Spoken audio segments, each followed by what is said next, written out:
So in this module, I'm going to talk about your role. Are you working or you stay-at-home mom? Do you love where you are? Do you love your job? Are you satisfied with your life? Do you enjoy the people you work with? Do you feel you? We all have a place to fit in. And you gotta find your puzzle where that is. So in this module, I'm going to talk about my work experiences. I started working since I was like maybe 14, 15, 16. I just wanted to be in the mature world. And the city I grew up, Kobe, was a beautiful port city like Vancouver or Seattle. Even though it was against the school rules, we had to go straight home after school. But my friends and I, we were hanging out at many expensive clothing store people, and they were taking us to coffee shops. And we were wearing a school uniform after school, so which was against. But we all do, right? So those adult people, they really liked me. So they offered me lots of temporary and part-time jobs. First, I started passing out tissues at the train station. Somehow I was really good at it. Also, sometimes I worked at the many different clothing stores, but I was not good at selling. Those adults were kind of disappointed at my skills. But they were happy with my skills with people, and every time I was passing out flyers and tissues at the train station, those people come to the store. So they were making more sales because what I was doing. So when I was in Japan, I didn't need to work to earn money for living, like paying the bills, paying the rent. I was living with my parents. So I could choose either I work or I don't need to. I just wanted to make money for things I wanted to buy or things I wanted to do or places I wanted to go. So I worked whenever I felt like it. I worked at many places where my personality fit, even after university. I was more like changing jobs because my priority was traveling. I used to choose temporary jobs. But more I spoke English, I started working for foreigners living in Japan. I was a liaison between Japanese and foreigners. That role fit me really well when I was living there. It was a demanding job and fun and exciting, but sometimes I was super lost, being who I was. And also, I got in trouble at nightclubs because I had to deal with some Yakuza people as well. Whenever it got way too much, I took time off, and I quit, and I tried to live like a normal Japanese girl's life. So I started working at like English schools, but didn't fit my personality. And somehow normal jobs was boring for me, and I always asked to go back to the foreign community jobs. So I did. But sometimes I got super sick, and there was earthquake in Japan 1995 that really made me to think how I want to live. And around that time, I was working at the coffee shop. It was a super fun job because I was dealing with so many foreigners. And there are a lot of executive people from the Ritz-Carlton Hotel.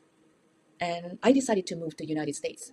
So those executives are saying to me, hey, Mai, if you want to move to the United States, you got to work with us. We can transfer you. So I started working for Ritz-Carlton Hotel. I had a choice. Either I work for French group or American group. Of course, I chose American groups. During the training period, everyone gave me respect because I was wearing a suit. And I was sitting with all the executives, even the president, during the lunch break, because they were my friends from coffee shop. So in the beginning, all the workers at the Ritz-Carlton thought I was hired as one of the executives as well. But once the training period ended, and when I wore the uniform, everybody treated me differently. American side of the job was working for bathroom. I had to wear the uniform, maid uniform. But you know what? I loved it. I wanted to be proud of myself, so I put the Chanel piercing, Chanel hair stuff. My job was going to the bathroom and changing towels.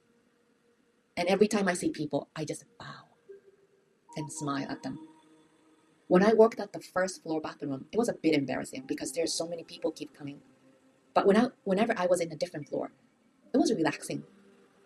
No one was there, so I could stay there dreaming, moving to the United States, and all the bathrooms are huge. So I was really enjoying my alone time there. So I didn't really mind doing what I was doing. Maybe that's the reason that I still love going to the luxurious hotels bathroom. I love the energy. It makes me feel like, I love it. But one time, my old coworker from the event job came to Ritz-Carlton Hotel and saw me, and she cried. What are you doing? This is not you, Mai. Stop it. You're the person, leads the company. You're the managing people. what happened to you? I said to her, don't worry, I'm working because I have a dream to move to the United States. So I'm going to be transferred as long as I'm here. Seriously, I didn't mind even wearing that cute maid outfit because I thought I was living in my dream. But unfortunately, it didn't last long because corporate job was not for me. I saw many people got sick, so I had to open my mouth. One time I was talking to this man during a lunch break. I thought he was just an insurance guy or something, but he happened to be a Japanese side of the vice president of the hotel. He really liked what I said. So he was like, I would like you to be promoted. But first, you have to go to school to learn about the hotel management. Not only him, all the executives liked me. But more I went, I felt bad having lunch with the executives. So I started sitting on the corner. Executives are saying like, Mike, come and eat with us. And I said, no, I'm the maid. I'm not allowed to do that because other people talk about it. So it's better I don't say anything. I was crushed by the corporate power. I felt like I had to be quiet and just sat on a corner. I started hating things what I was doing there. I was not enjoying. I didn't believe that I was going to be transferred anymore. So I quit. Because working in Japan, there are many choices for me. And always I was needed, especially in the foreign community. So I was not afraid to quit.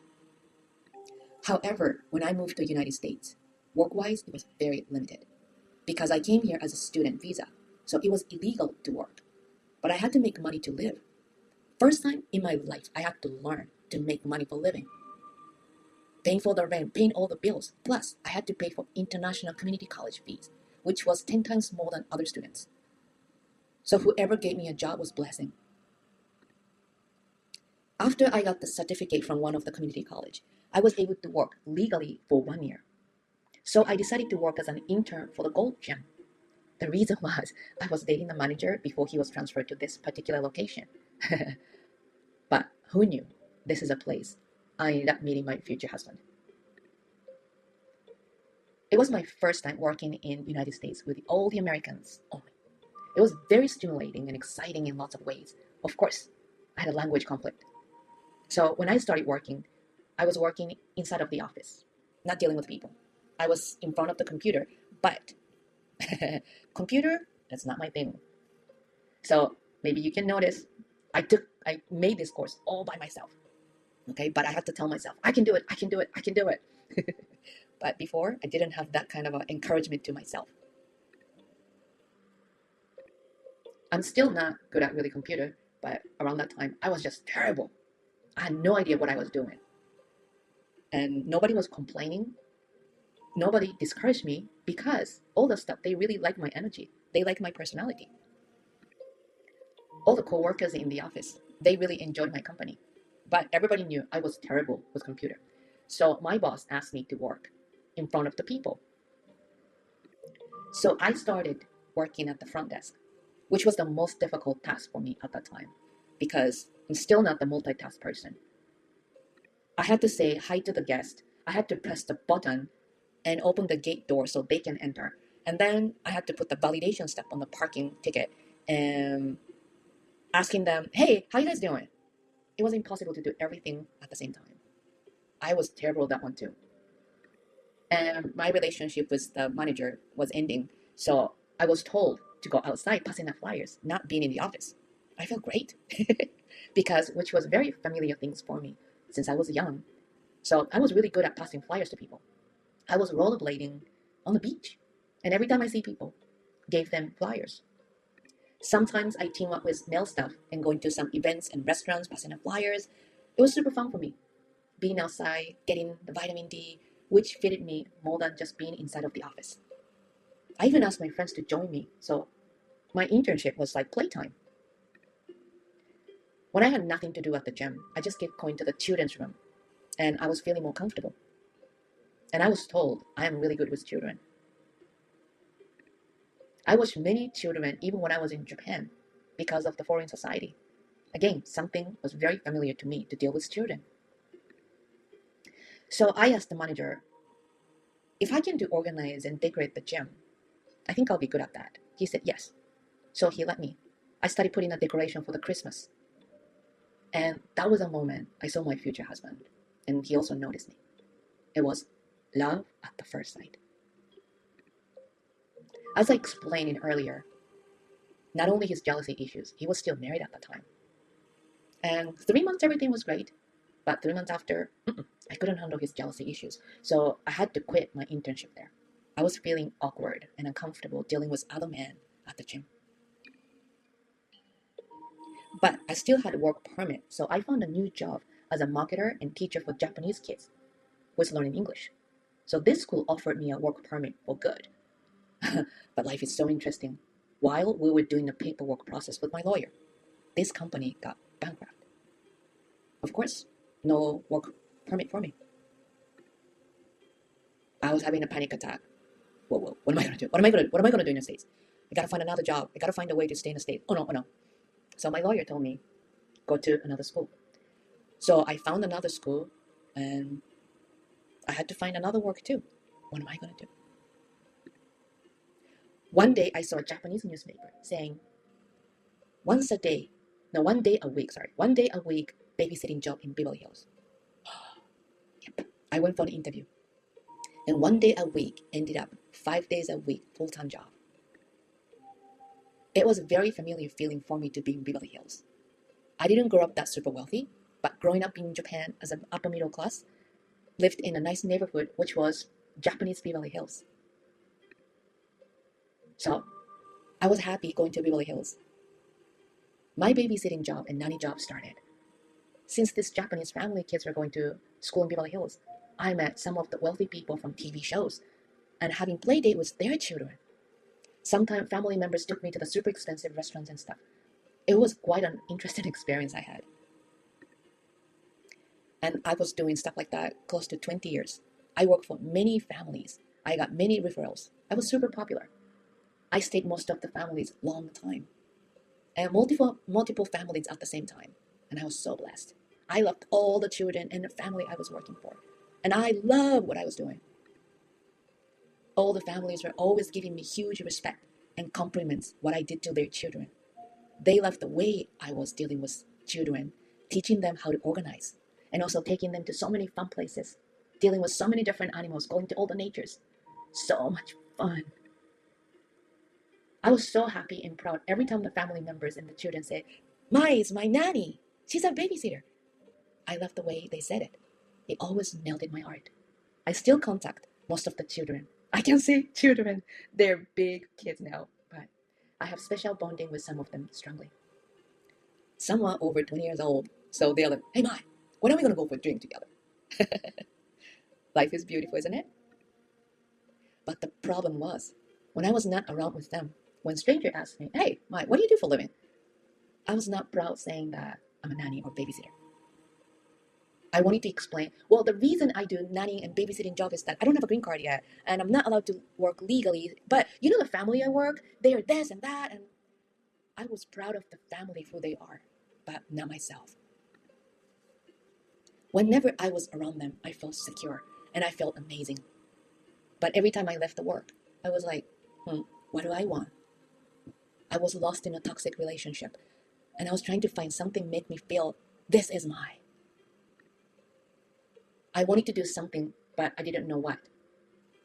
And then, because of the job, I was living in Ojai half of the week. And I started thinking, you know what? Japanese don't know about Ojai. I have an idea. So I tried to start making a homestay and English study program in Ojai. I got all the family lined up in all the schools, made a whole program. And I was ready to sell to Japan. I was so excited. I'm like, you know what? I found something finally. And my friend's lawyer told me, what are you doing? Do you know where you stand? Your job in the United States was being a student. You gotta get your green card first. You cannot do any illegal activities more than you're doing right now. Do you want to take more risk? It really crushed me. I said many times in a different module about my green card slave life. At that time, I was living in a limited mindset, so I could not really visualize my future. I just didn't like the term of nanny and babysit. So I wanted to do something else. My husband said, Mai, why don't you just tell yourself that I am not just a regular nanny. I'm a popular nanny. I am different. I know that made total sense. But still, I wanted to be something I am really proud of. I was not looking for others' approval.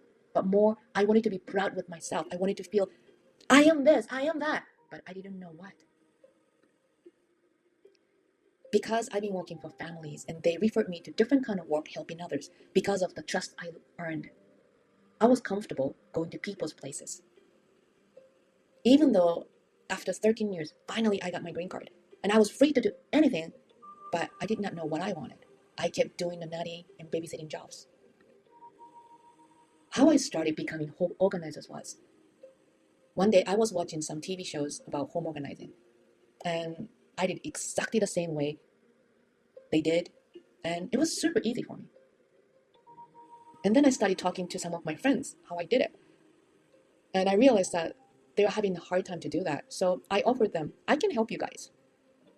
So one of my friends who became my first client told me, Ma, you're really good at this. Why don't you be a home organizer and teach Kundalini yoga stuff too? Do you know what Kundalini yoga is? Kundalini yoga practice focuses on breathing and asana, which is a physical posture. Not only those, they teach chanting, meditation, and singing. The ultimate goal of Kundalini is to increase your self-awareness by silencing your mind and unblocking your chakras so that your vital energy can flow freely. I explained in a different module, we don't know how we're going to meet somebody or find something. I was practicing yoga here and there since I moved to the United States, but I was more into power yoga. But I found Kundalini yoga when my husband was out of my life for 2 years. At that time, I found surfing, also Kundalini yoga. But I can say like Kundalini yoga found me. After surfing, I was walking on this mall, and I found this mall, and also I found this building. It said yoga studio. But this yoga studio was not open yet. But I heard the voice from somewhere to me saying, something good will happen in here. So I walked in, and they were signing up the new student with the special discount. So I did. Even after the studio was opened, I didn't go there for a while. When my parents came to visit me for 1 week from Japan, we went to some road trip. When we came back to my apartment, there was no hot water. So I called a yoga studio. This is what's happening. Is that possible? Can I take my mom and dad and we all take a hot shower? Their answer was like, of course. Isn't that funny how things happen? So after that day, I started going to yoga studio. And one day, I saw a guy at the front desk I knew from a different yoga studio. He said, hey, you, come to the Kundalini class. You're gonna love it. It's better than sex. I was like, what? From my curiosity, I took the class. Oh boy, it got to me. There was no words to describe. It was just amazing. Something I never felt before. Kundalini yoga instructor and I became really good friends. And being in her class really helped me to get myself back. I even went to Kundalini temple and met the famous gurus and took their classes. It was like a lifetime memory. I think I was practicing about 7 years or more. I told you, one of my classmates told me, why don't you be a home organizer and do Kundalini? So I started. At the beginning, I had no confidence. I was even afraid to say I'm a home organizer. When my friend said, Mine's a professional home organizer, I was like, well, but I'm not certified or anything. I'm not pro.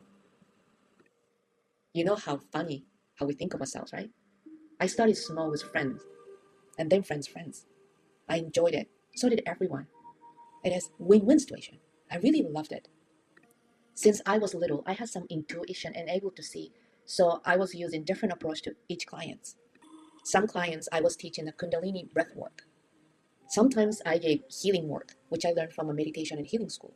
Sometimes I gave clients aroma body massage with the doTERRA essential oils.